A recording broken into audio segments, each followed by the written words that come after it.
Hi everybody, welcome back to Crafting with Bean. My name is Jill and I'm so happy you stopped by my channel today. Today I'm going to demonstrate how to make these really cute little desktop calendars. And it's a little pad of paper with all of the days, or I'm sorry, all of the months of the year connected. And it pops up almost like an easel card would, where it kind of sits on, I have two different versions. One sits up on a little sentiment. The other ones have little Post-it notes inside of them. So I'm going to demonstrate how to put these together today and the different steps behind it. So let's get started. We're going to use the Days to Remember stamp set. I love this stamp set. As you can see, it's gotten a lot of use. You can make cards with it. Just for a quick example, I made a birthday card for my sister. It sits up like an easel card. It's got her birthday listed on there. Another example of another easel birthday card. This one is for December. Here's an October one. Some of these measurements, you know, I've switched them up. I've used the Label Me Fancy punch and things. There's just a lot of different things you can do with it. This one stepped up a little bit more because it's just a regular open up card. And just another example of using this on designer series paper. This is the Feels Like Frost designer series paper, which I think Stampin' Up! Is sold out of now at the time of this recording, but you know, if your designer series paper is light enough that you can put any color ink on there and still see the numbers pretty clear. This one I think turned out really well, except that the 19 and the 26 kind of get lost a little bit in the background. So I think if I were to redo it again with designer series paper, I probably would reposition my paper a little bit differently. But either way, a gorgeous card. So outside of the cards, I've used them for birthday cards. I've used them for a wedding, an anniversary. I think I've made, I don't know, dozens of cards already at this point with this stamp set. There's just a million ways you can do it. And then with this sentiment, a day to remember, it could be anything. It could be congratulations, a promotion, the day they were promoted, the day they start their new job. Whatever. It's a very versatile stamp set. I love it. I'm going to show you how to use this today. So the first thing that we're going to do is make this pad of paper that has all of the months in it. So the first thing that you're going to need is 4 sheets of 8.5 by 11 copy paper. Now, if you've seen my videos before, you know that I use 28-pound copy paper. It's thinner than cardstock, but it's thicker than regular copy paper. And I use it from a brand called Hammermill. I got it from Amazon. I'll put the link down below. It's really inexpensive, but it's also got a really nice feel to it. It almost has like a silky feel to it. So it's a little bit stepped up than regular paper, but the nice thing about it is that, number one, it's much more economical than using cardstock for 12 months out of the year. But then two, it's going to add a little less weight to your project. So if you're shipping it, it's going to be a little less postage, but it's just a lot easier on your budget. So I've got 4 sheets here, 3 and 4. And I'm going to grab my Stampin' Up! Paper trimmer, and it will be able to handle all 4 pages. I wouldn't go more than 4 pages at a time, cutting 4 pages at a time, but we can do 4. The first cut, these papers are 3.5 by 4 3/4. So I can make all of these. Now you're going to say to yourself, well, Jill, you're going to end up with 16 months, but that's okay. My first tip for you is cut extra. Because if you make a mistake, you've always got extra. Plus, I've got one tip that we'll go over a little bit later. So here is my first cut of 3 1/4. Just gonna set that aside, make sure I'm nice and even with all my pages. Another 3 1/4. Save this 2-inch piece right here. This is 2 by 11. Just set that off to the side. I'll show you what I did with that later. Now I'm going to cut these at 4 3/4.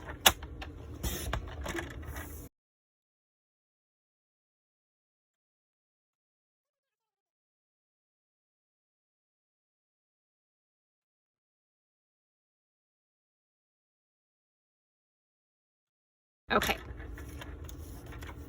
so now I have 16 pages, 16 pieces of paper. Uh-oh, I can see I did not measure one correctly. Well, that's okay. That happens in card making, doesn't it? I was off by 1/4 of an inch somewhere. That's okay. I'll set those off to the side. I do have some extras that I can add into it. But so now we have 12 of these sheets of paper, and that's just fine. That's as many months as we need. And again, I have some extras cut. What I would do then with this longer strip of paper, I actually have cut this down to 3 by 2 inch strips. So I'm just going to stick this in my paper trimmer. trim it at 3 inches.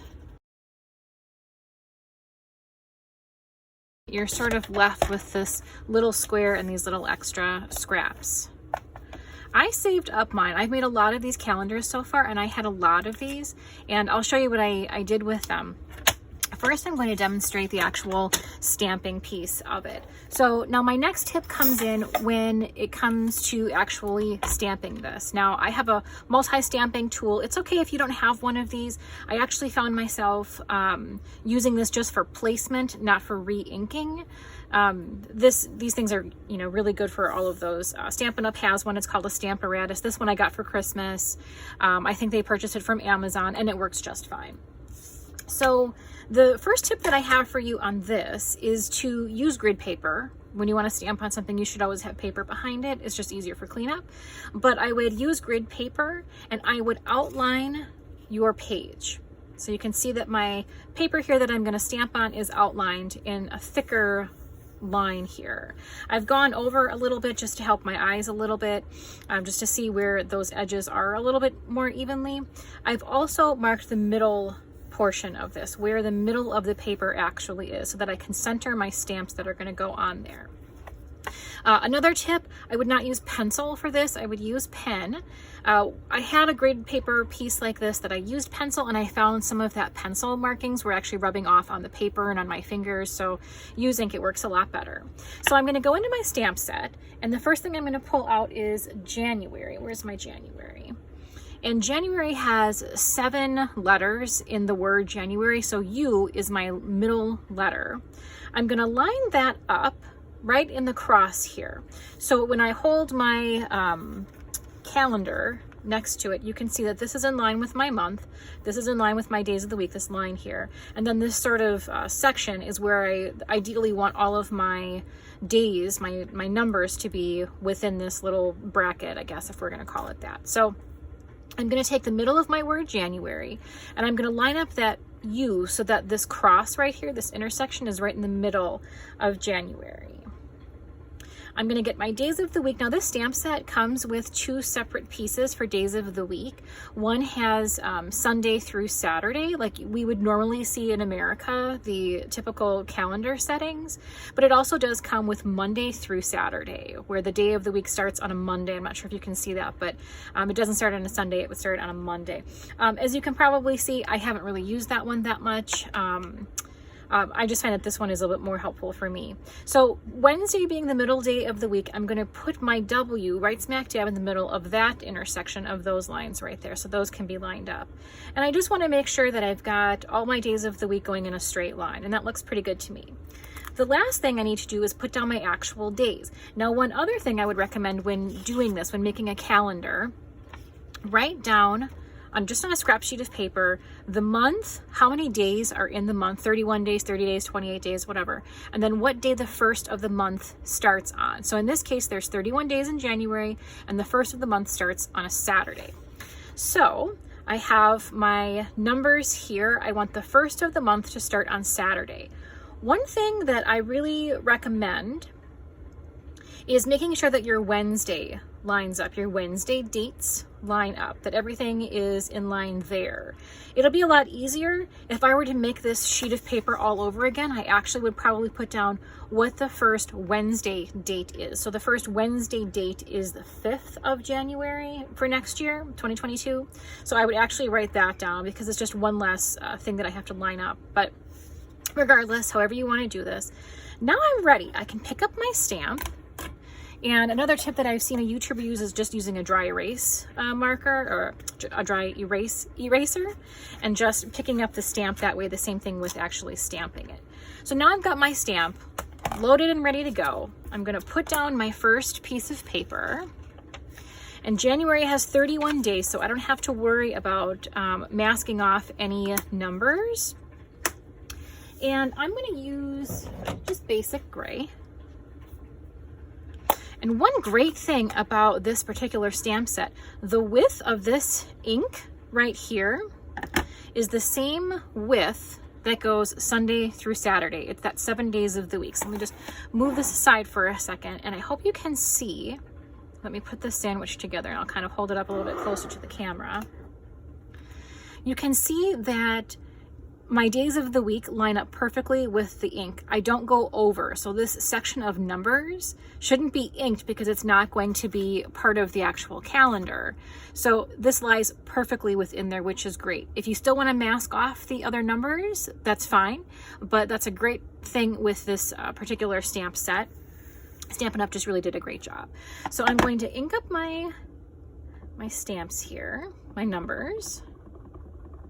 And I think I actually accidentally got that next row. No, I think I'm okay. Yeah, I had a little ink on there, but we'll be okay. Okay, then I'm gonna ink this down. And there we have it. Oh, I did get a little bit of ink on there, but you get the point. So now I have January. The next thing that I'm going to do is I'm going to clean off my stamp. I'm actually going to use my chamois. Now the next thing I'm going to do is pop off January and put on February. Same thing here. I'm going to line it up with the middle. U is the middle letter in February.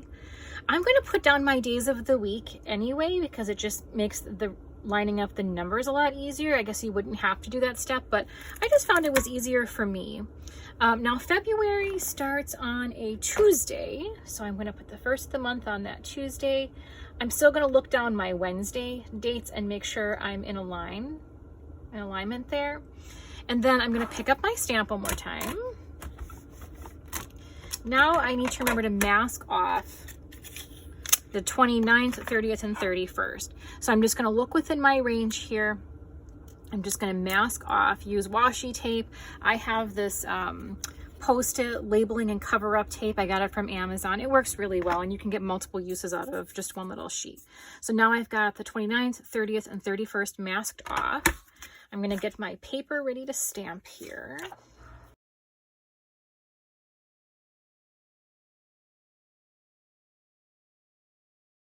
I'm going to remove that mask. You know how many times I did not remove that mask? And then hopefully going to have a nice clean February. And voila, there we go.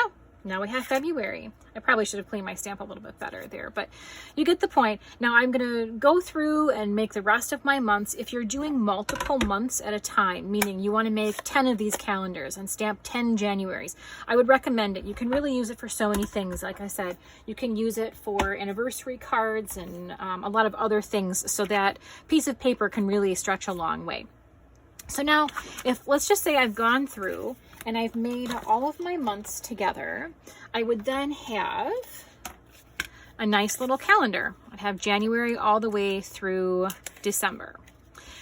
The tip that I'm going to give you is to use some chipboard that's also cut 3 1/4 by 4 3/4. Okay, and chipboard can be anything. This is actually, I bought a box of chips that have all these little individual bags inside of them.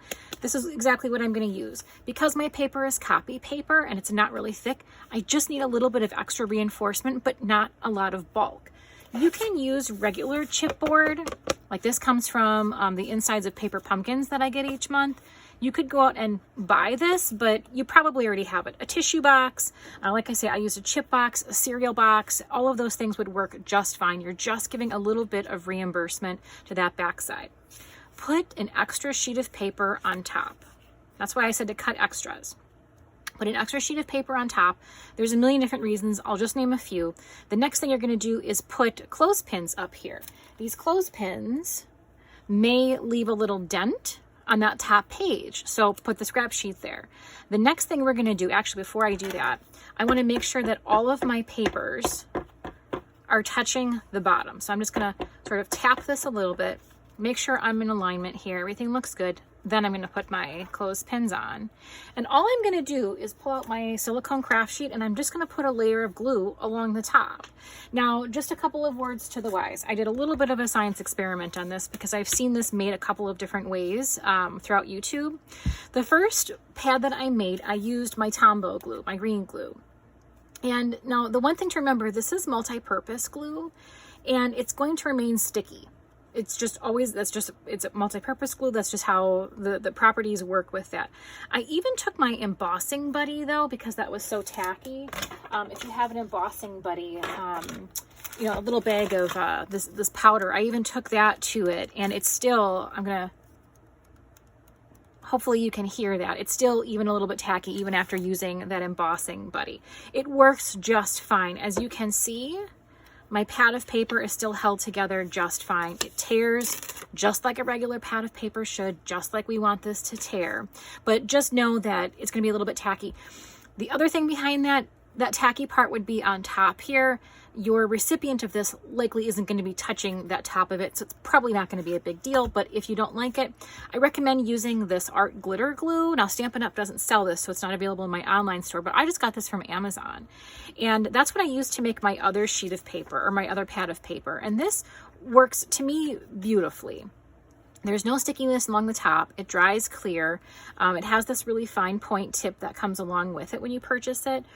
And so that's what I decided to use. And that's what I'm going to advise you to use. But again, you can probably use any glue. Those are just the only two glues that I tried, the two liquid glues that I tried. And that's what my results were. So all I'm going to do is put a thin layer of glue. I want to make sure I'm touching all of the pages and that chipboard in the back.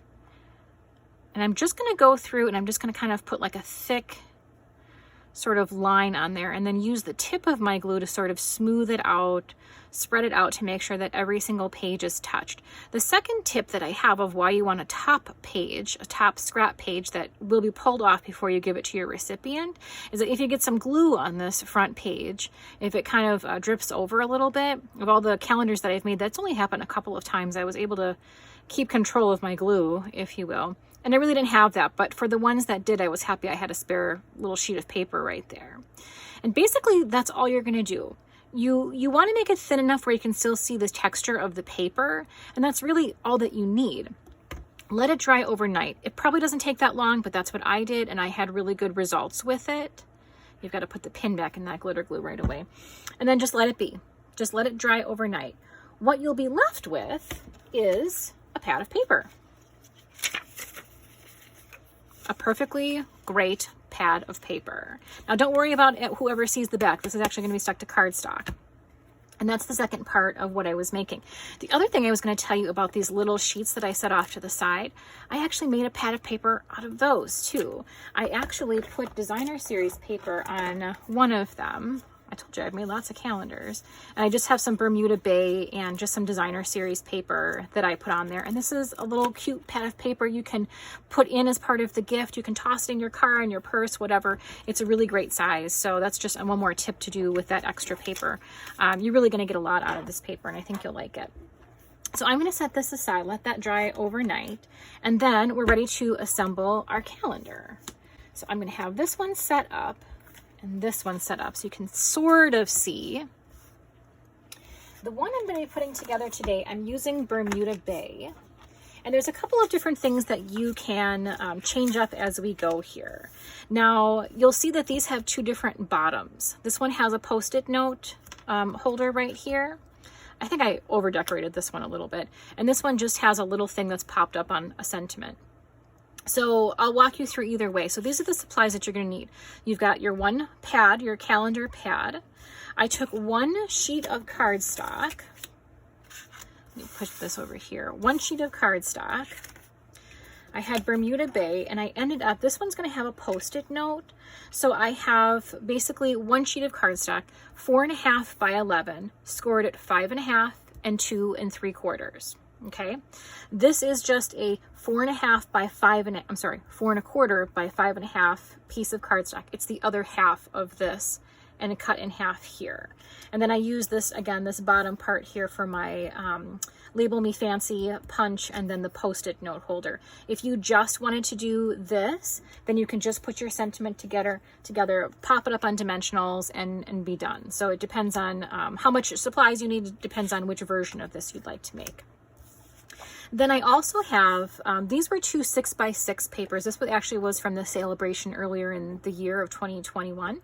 And these are cut 4 inches by 5.25 inches. So again, typical card sizes, because you could make a typical card out of this. So the first one I'm going to adhere. Let me actually put my folds in here so that you can kind of see a little bit. Grab my bone folder. This will kind of start taking shape a little bit. Okay, so this is going to sit up like this. All right, so this is the inside of my calendar. I'm going to put my designer series paper down. I'm just going to use my stamp and seal here.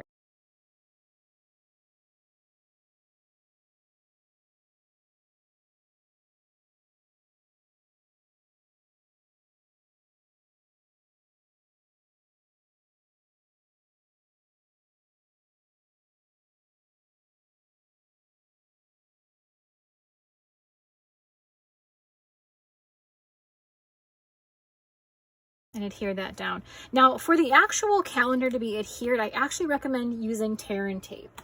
Tear and tape, you can get that in my online store, but it's probably one of the strongest dry adhesives that we have, especially since you want this person to use this multiple times, you know, have it up all year. One trick I learned is to use a block to tear it off. I don't know if you're like me, but I never quite tear it correctly. I end up tearing my cardstock. So I'm going to put tear and tape all around.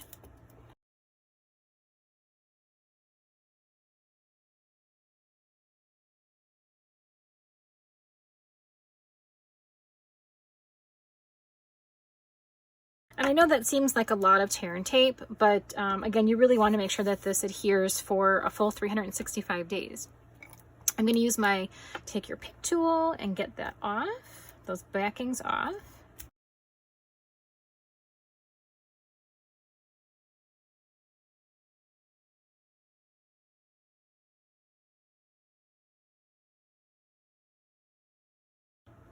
And then I'm just going to put this down right in the center. The last thing I'm going to do, since I have my tear and tape out, I'm going to put a few more pieces of tear and tape here, just on this bottom portion, just on this bottom 2 3/4 portion. This is what's going to adhere the this piece with the calendar to the actual mechanism itself. And we just really want to make sure, again, that that stays put.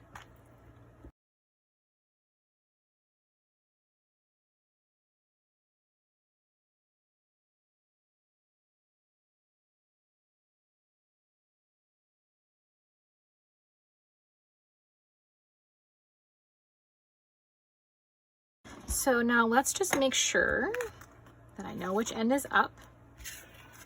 And I'm going to line this up with the bottom here. I'm just going to make sure my corners meet each other. And nice and straight here. Okay, great. So now we have this version done. Now, again, if I wanted to finish here, I could take some dimensionals. I can put my sentiment up on these, on here. I'm actually just going to adhere this down.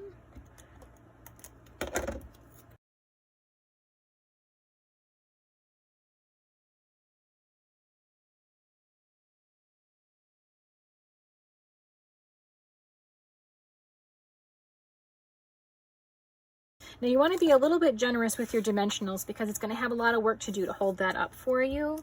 So when you put this down, make sure that you put it at a good angle. Put this far enough up so that this can be at a high enough angle to set that down. And then it'll be easier for them to read if they're putting this on their desk or wherever they're keeping this, maybe a counter or something. So you could absolutely stop there. Decorate it up with different embellishments, ribbons, rhinestones, whatever you would like. This version, I'm going to do a Post-it note holder. So I have just a pack of Post-it notes. I got, I think it was a pack of 5 from the dollar store, and they're 3 by 3 inches. So these measurements will depend on the size of your Post-its. It'll also depend on the thickness as well. So this cardstock is cut 3 1/16. That's just a hair over 3 inches. And then I've scored it, so it's 3 1/16 by 4 inches. And what I basically did was I just measured, you can see a little bit here.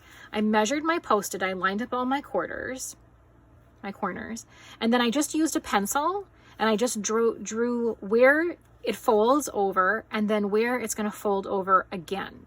And then I just put score lines in there, so that it'll sort of hug this very snugly. It won't be very loose.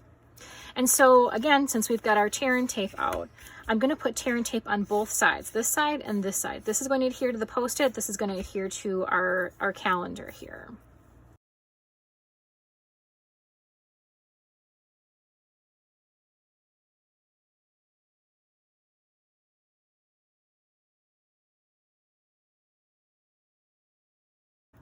I'm going to tear this last sheet off.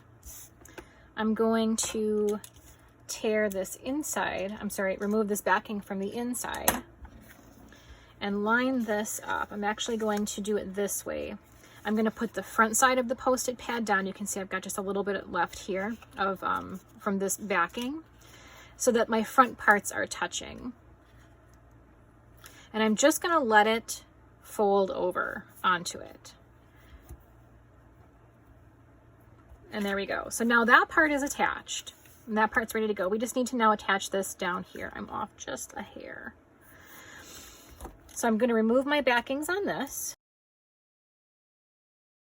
Line my Post-it up towards the bottom here, my Post-it pad. That looks good. There we go. I'm going to put my sentiment on there. Actually, I think I might put, because this is how it will work.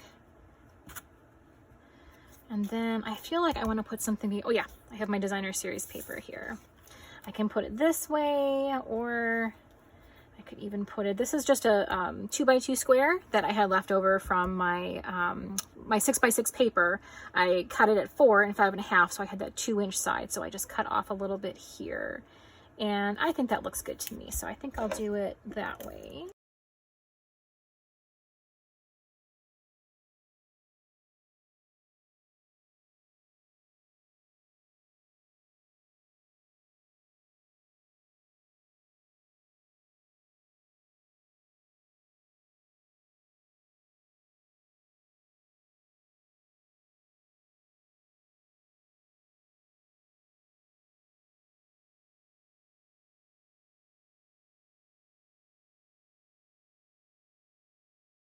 There we go.